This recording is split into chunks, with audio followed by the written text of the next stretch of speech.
You mentioned in one of your last talks that petroleum wasn't what we thought it was, that it wasn't a fossil fuel, that it didn't come from fossil animal. Yeah. Is it just a mineral? Is it a mineral like any other mineral? Is that how it, what would you say? How did it, what's the origin of You see, petroleum? when they first found petroleum, because they were beginning to make motors and needed on axles or wheels on railroad trains and all that sort of thing, and remember trains started in the beginning of the 19th century, then oil went from just a lubricant to a fuel, and it made it valuable. And Rockefeller happened to be the smartest man in the business at the time, but he made most of his money, or much of it, off the transport of the petroleum as well as selling it. But one thing they realized was, because oil is putting a price on oil is like putting a price on a pail of water. You know, there's no initial cost. It's in the ground, and in those days they were, some of it almost what you'd call surface mining the oil. They didn't go down deep. So in order to get the price up, they hit on the idea that they would have to make it appear to be scarce. That after we take the next few barrels out, we're probably going to have to close as well. You know, that kind of thing.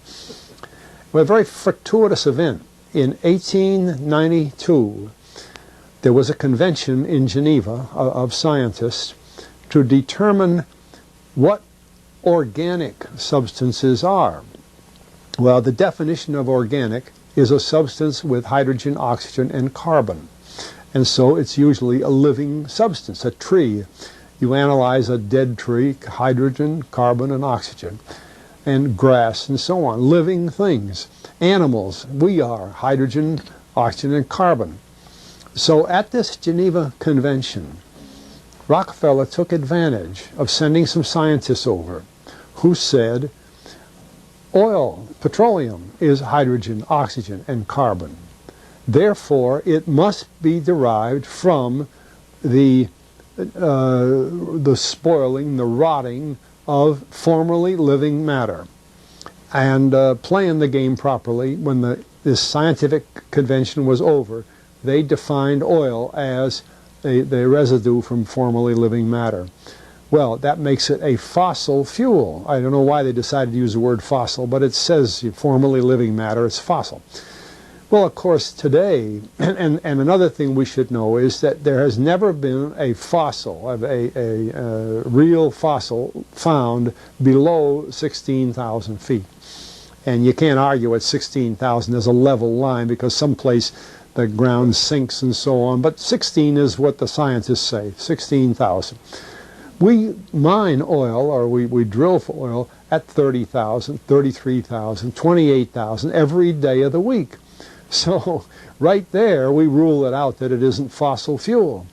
It's called fossil fuel for the minds of the public to feel that it is an asset that is running out, being depleted. We talk about depletion allowance, which is a lot of, you know.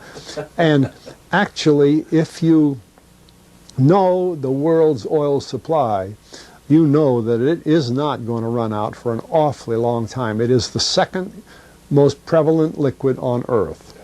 And we haven't begun to dig. Well, with all that background, you see, the people in charge of the petroleum business, for perfectly reasonable business things, like any other man in the business, wants to keep his price as high as he can get away with. And the way to do is just say, well, there's no more. The last barrel is going to cost $1,000, and then it's all done. And they preach that stuff.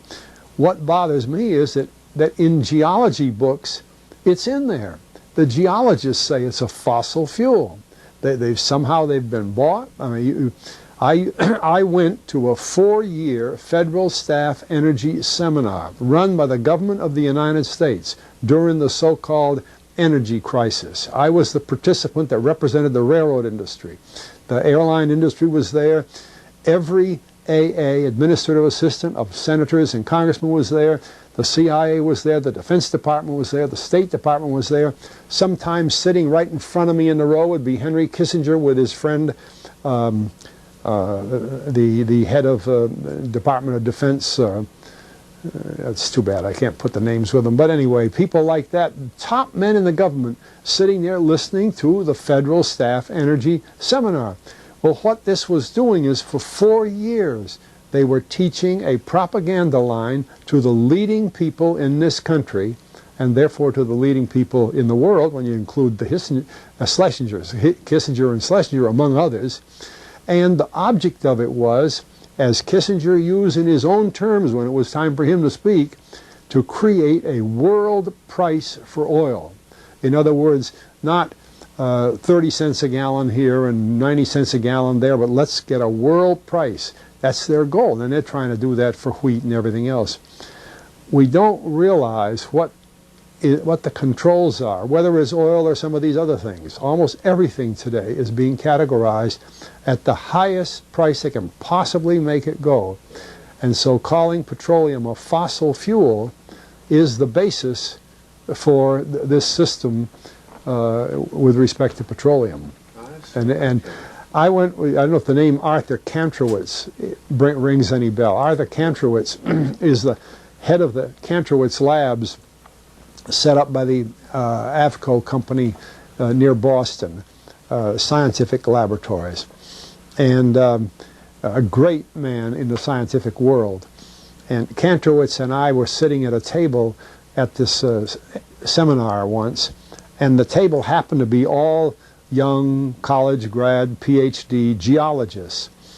And so just to get a conversation started, I turned to Kantrowitz and I said, Arthur, what do you think about this foolishness of these speakers talking about fossil fuel?